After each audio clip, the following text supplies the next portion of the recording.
Hello everyone, and welcome back to the Cinderella phenomenon. So, apparently we are coming upon the closing act of Karma's route, so this shall be interesting. Sir Alcaster managed a coup from inside the palace. The queen and Fitz are imprisoned, and probably the king too. The king is likely going to end up getting murdered at some point. But yeah, that's where we're at, so. I feel like things are coming to some sort of conclusion, and yet I still haven't done 3 good deeds. This will be your 3rd good deed. You're not doing it to be selfish. You're doing it out of the goodness of your heart, my dear. Today we finalized our plans for getting into the palace. We have mapped out where the king and Ophelia must be in the prisons, where the guards might be positioned, and how we plan on sneaking in. I sit down on my bed and I'm about to lay down when I hear something. Hello, love. My, you're red. Were you thinking about me? I noticed that he has one hand on his chest tonight, but then he has been doing that more often lately. I notice it during practices and sometimes when I catch his eyes. Is he sick? Darling. I shake myself at the sound of Klaude's voice. What if I was changing? You could have knocked. Well, you didn't seem to have a problem when you walked in on me changing without announcing yourself. That's different. He strolls inside and steps closer to me. He smiles at me mischievously. Oh, how so? Cat got your tongue? Klaude shakes his head, his smile softening. I didn't really mean to come in and disturb you. I just have something important I need to say to you. Klaude kneels in front of me and furrows his eyebrows.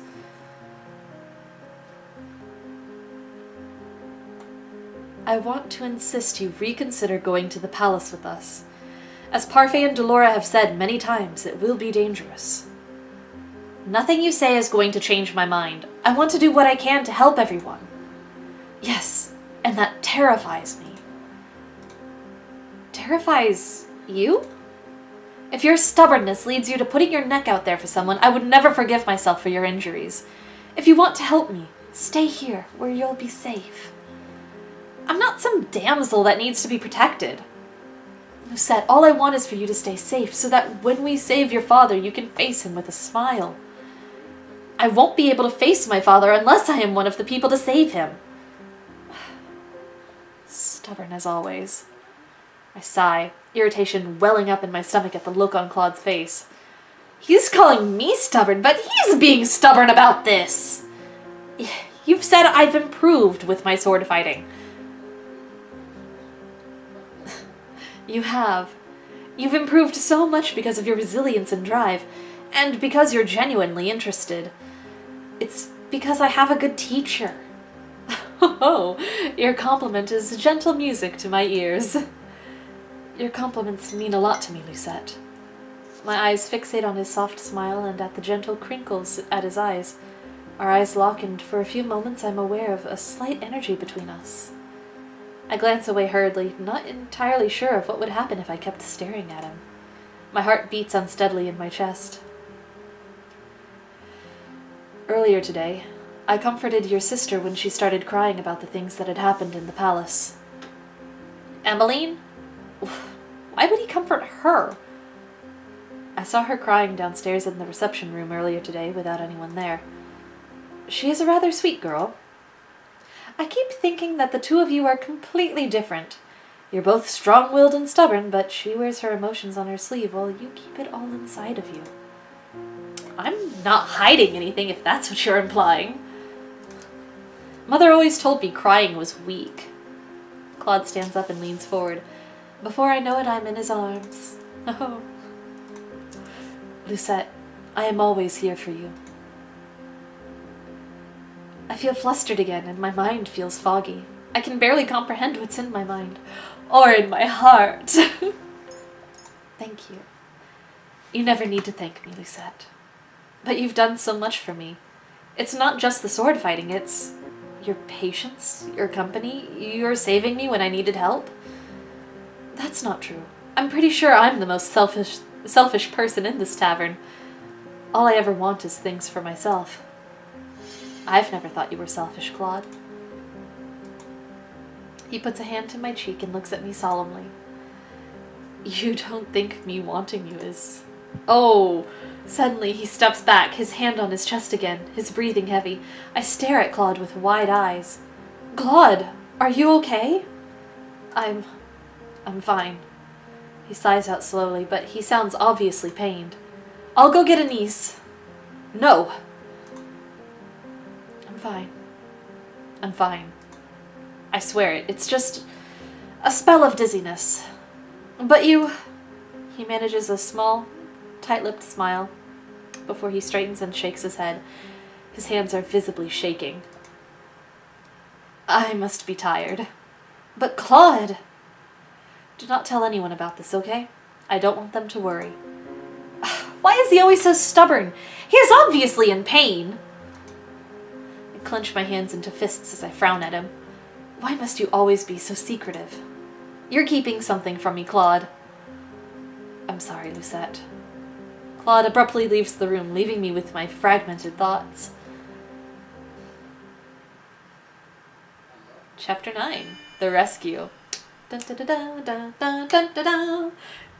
We're doing it. It's happening. Today, I will land another hit on you, Karma.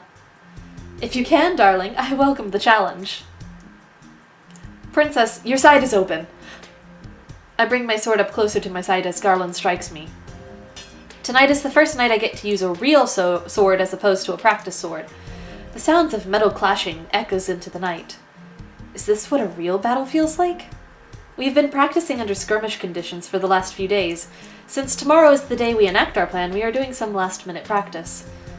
Remember, fighting back-to-back is better than doing it alone. Klaude dodges Jurian's sword as he speaks, but I notice that he seems to be taking special care not to look in my direction. He's been fine for the last few days, but I'm not sure when his pain will return. If only he would tell me what was wrong with him.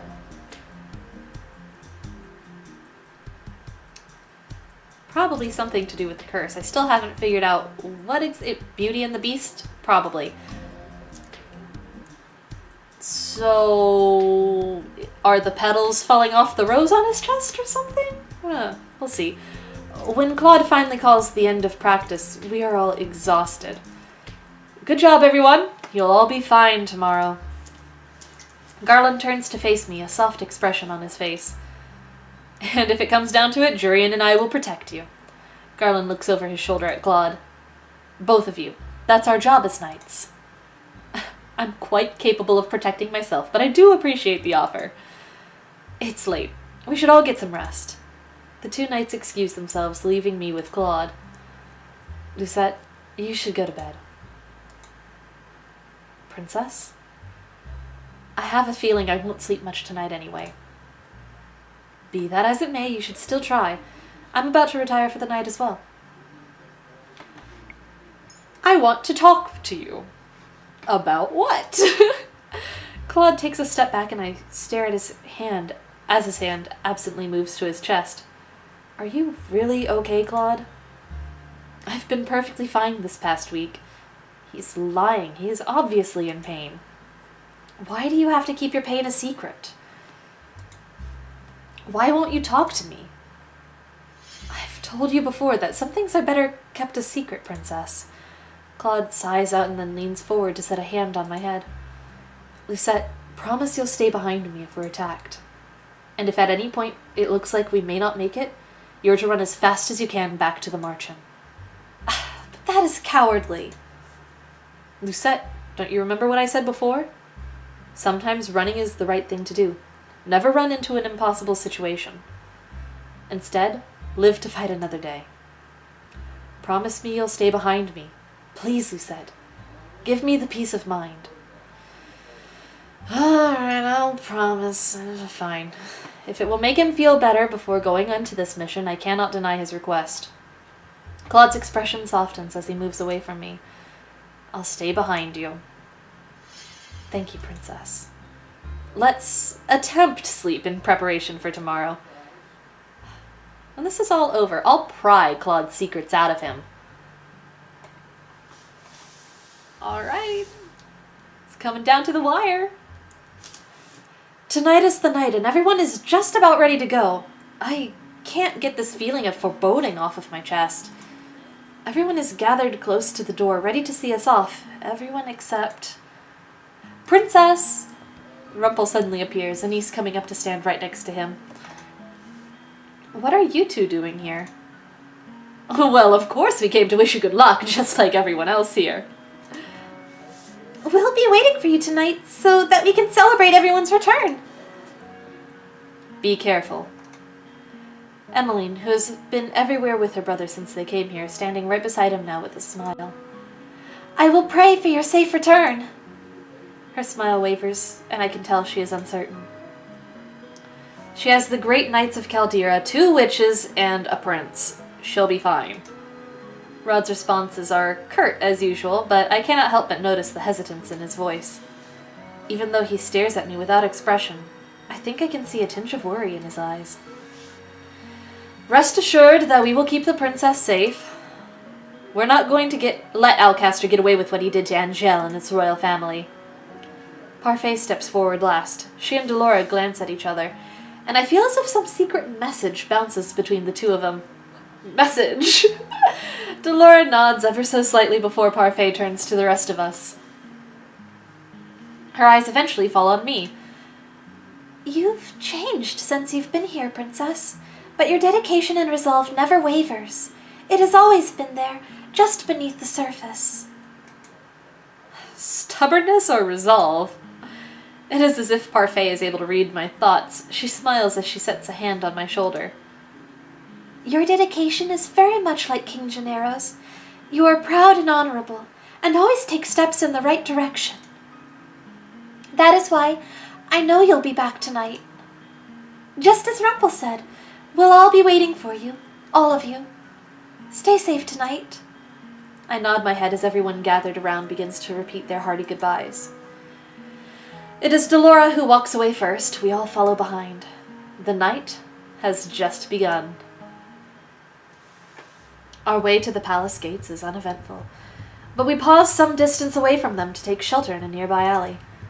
There are knights everywhere. Waltz points to what looks like a regular section of the wall. There's the hidden door to the tunnels. If we time it right between the knights' patrols, we should be able to make it. On my signal. Klaude puts a hand on my shoulder and squeezes. It's an abrupt gesture and doesn't last long, but the motion calms my nerves somewhat. We will be fine. Our footsteps echo in the tunnel. Standing in front of me are Jurian and Garland, who are flanking Waltz. Delora stands beside me, and Klaude is at my back. This small tunnel makes it seem like we brought a lot of people. This way. We silently follow Waltz's instructions. How is it that Waltz knows about these tunnels? I've already taken into account the guards and where they might be positioned based on Prince Rod's information. We should be all right. Garland and I will act as distractions if needed. Princess, leave most of the fighting to us, if there's any to be done. I know. I will only fight if I need to. If only I wasn't cursed, I would be able to fight to my full extent. I think you're still quite capable without all of your magic, puppeteer. Oh, a compliment? It's an honor, Miss Karma. I'm only in distress because of Jurian, you know. Jurian crosses her arms and cocks an eyebrow at Klaude. I wouldn't fall in love with you, no matter what you say. That's what they all say. We're here. Suddenly, everyone goes quiet. I feel a lot heavier as I stare at the staircase in front of me.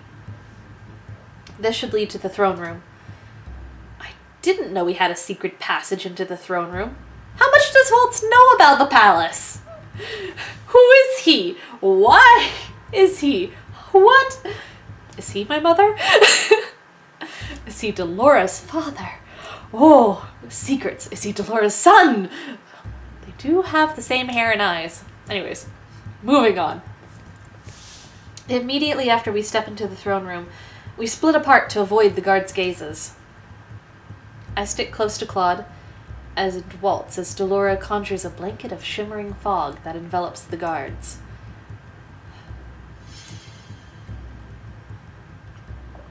I watch as the guards' eyes close before they slump to the ground. Delora drops her hands once all the guards are truly asleep. Amazing how intolerant humans are to magic. Let's keep going. Getting through the palace is no easy feat. Hallways that were easy to get through before are difficult to traverse now with all the soldiers standing around. Delora casts a spell to silence our footsteps into quiet muffles, but moving is still difficult, especially with such a group. Eventually, we arrive just outside the tunnels that should lead to the castle's prison. I'll stand watch. Be careful, Waltz. I will. We enter another network of tunnels. Jurian, Garland, after you. Jurian glances at me briefly and then at Klaude, who nods a little stiffly. We'll be right back. In accordance with the plan, Klaude and I are left at the hallway point of the tunnels to ensure a clean escape as Delora, Jurian, and Garland continue on to the prison. They should be fine, but I am still worried. My eyes wander to Klaude, and I bite down on my lower lip when I notice his hand is once again raised to his chest. I find myself reaching out to grab Claude's hands, but he swiftly pulls it away. The glare on his face takes me by surprise. Why is he so angry? Klaude puts a hand to his chest and flinches as he leans on the wall. Not now. His voice sounds pained. What is he talking about? Klaude? I just need some space, Princess. But I'm fine. I cannot help but feel irritated at the way Klaude has snapped at me. I'm sorry, I don't mean to be this way. He trails off, his eyes distant. Because of your curse. Right. Most of the time he is sociable and a pleasure to talk to, but then he reverts to the state. It's like he's two different people. I cannot understand why he's like this. Why do I care so much for someone who keeps secrets? Lucette, I wish I could explain, but if I did, you would hate me. Or more accurately, you would be afraid of me. No. I could never be afraid of you. What is there to be afraid of? Klaude wears a pained expression as he looks at me. I see him once again grabbing at the collar of his dress, looking like he's in some kind of quiet agony. That's what she said too. Is he talking about that one woman from before? The one who didn't love him? He thinks I'm the same? I am not like her. Lucette. Claude's voice trails off at the sound of running. His hand moves quickly to the hilt of his sword just as I reach for mine. We only relax when we see that it is Jurian, Garland, and Delora heading toward us. Why are they alone? Where are the king and queen? They weren't in the prison. I have no idea where else they could be. The tower! Delora steps out from between the two of them, her expression somber. This doesn't bode well for us at all. We can't keep sneaking around without a direction. That's a sure way to get caught. The words have just left her mouth when the alarm sounds behind us. Oh, don't tell me. It's the alarm. No shit. Alarms! Everyone draws their weapons as Waltz appears, running toward us with a harried expression on his face. The knights are on their way. How did they know we were here? In seconds, I hear the clanking of metal, and then there are knights upon us. We are forced to scatter to deal with different opponents. A guard rushes at me with his sword, and I somehow manage to block his attack. I should be able to wind around him. The knight falls after I catch him from behind and give Klaude an opening to attack him. Lucette! Stay behind me! I promised I would, remember? Let's keep it that way. A smile flashes across his face, and for a few moments he seems more like the Klaude that I know. A knight manages to separate Klaude and I, leaving me by myself. He grabs my arm. Unhand me! Ooh, she cast magic! I watch in shock as a shimmering fog surrounds my attacker, or Delora did, his eyes closing as he slumps to the ground. He is only the first to fall. Seconds later, most of the knights in my immediate vicinity have fallen to the ground. I can tell by the subtle rise and fall of their chests that they're asleep. Sorry, I couldn't focus long enough to cast that spell earlier. Delora drops her hands and turns to address Waltz, Klaude, and I. Head towards the entrance hall. The king must be in one of the central rooms. Jurian, Garland, and I will head back to the bedchambers in the east wing to look for the queen. Splitting up wasn't part of the plan. Never split the party. Bad things happen when you split the party. We don't have much of a choice anymore if we're going to get the king and queen out of here. We have to improvise. Now go! And with that, I will see you all in the next episode, so catch you then. Bye-bye!